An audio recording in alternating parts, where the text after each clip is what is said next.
Hi, my name is Diana Estrada with Silicon Valley Latino, and I am here with Gerardo Vazquez. Welcome. Thank you very much for having me.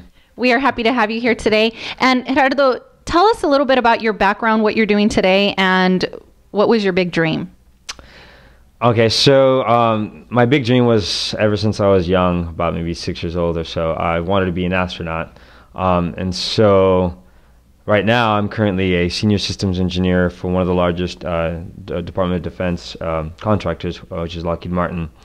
I started my career though as working at NASA Ames, so that was kind of nice. So it's a nice leeway into what I'm currently doing right now.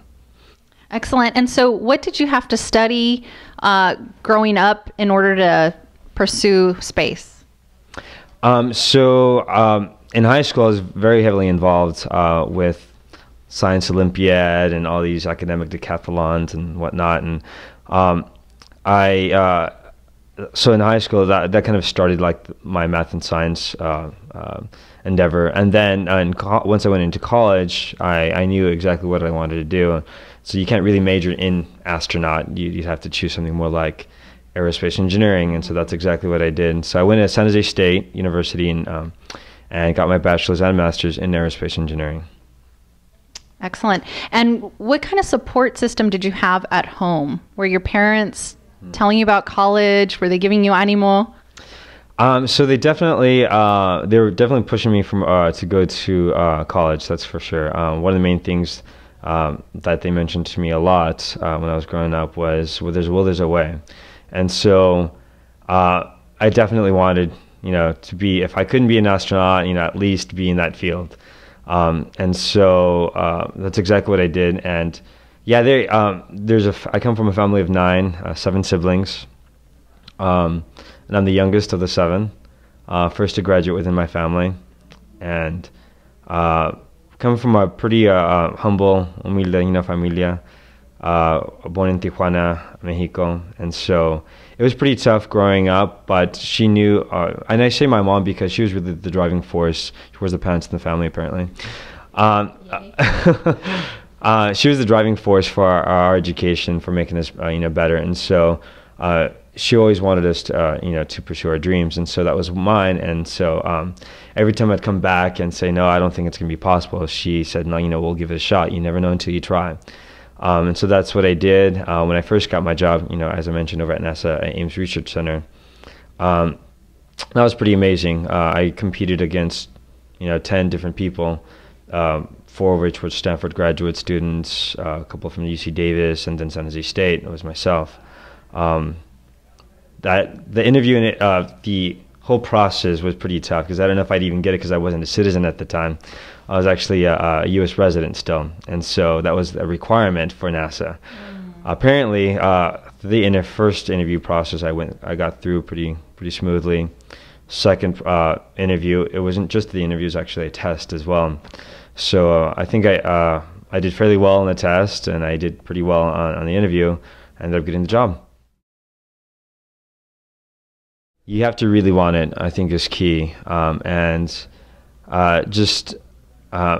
I was in college, I knew, kind of, coming from high school, I knew it was going to be pretty tough, and I didn't know anything about college. And so actually I ended up going into a junior college, not really knowing anything about college, but I was one of the top students in my high school.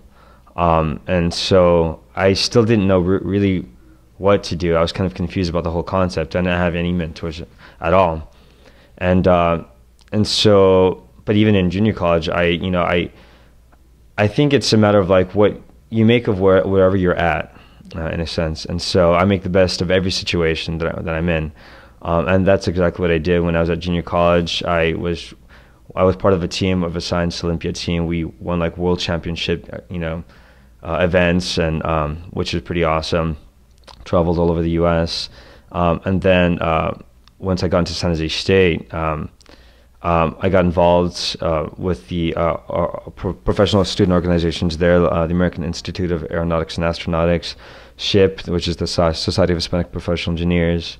And just with that, I think surrounding yourself with like-minded people, I think, is what helped me focus on exactly what I wanted to do. So. Very important to surround yourself with like-minded people. And I'm hearing that you got involved in all these organizations and championships and did all these projects. And so I think cultivates that experience. Exactly.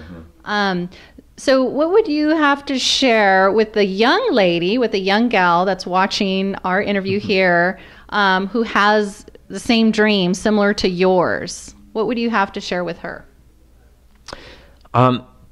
So, engineering is pretty tough. You have to be really good at math and science. That's for darn sure. And if you're not good, you got to become good at it. In my field currently, there aren't that many women in engineering, unfortunately, but that is changing, and it is definitely a growing field, for within the Silicon Valley, particularly for women and Latina women. So I'm currently a part of the Latino Mentoring Network at Lockheed Martin, and this group is composed of engineers and scientists within the Lockheed Martin organization. And I do kind of a quick overview of the type of people that are there, and you see a wide variety of women and men. And so it's pretty nice to see that number is actually growing. The advice I'd give is just if you have a dream, just continue pursuing it. It's going to be hard, and it's going to be very hard. But I think if you really want it, like I mentioned before, where there's a will, there's a way. You have to really want it, and that's key. You might be one of the very few women that and that you might be kind of standing out amongst the crowds, but that should be something that pushes you forward, and so I wouldn't even give up. Final thoughts that you have for our viewers? I'd say, I come from a pretty tough background, born in Mexico, raised in, not actually, I wasn't even raised in Silicon Valley. I was raised in Fresno, which is part of the San Joaquin Valley. And it's if you come from, a poor family, immigrant family, I guess you could say I would be a living example of something that, it's possible, anything could happen. Just about last year, I met Jose Hernandez, who is one of the astronauts, and just meeting him was amazing, because that was one of my dreams, of actually meeting astronauts. And so now, when I worked over at NASA Ames, I worked on the Space Station Biological Research Project, and had to train astronauts on how to use our hardware. So that in and of itself was just amazing, and that was just it was kind of an impetus in letting me know that, hey, you're on the right path, you're doing the right thing, you keep going.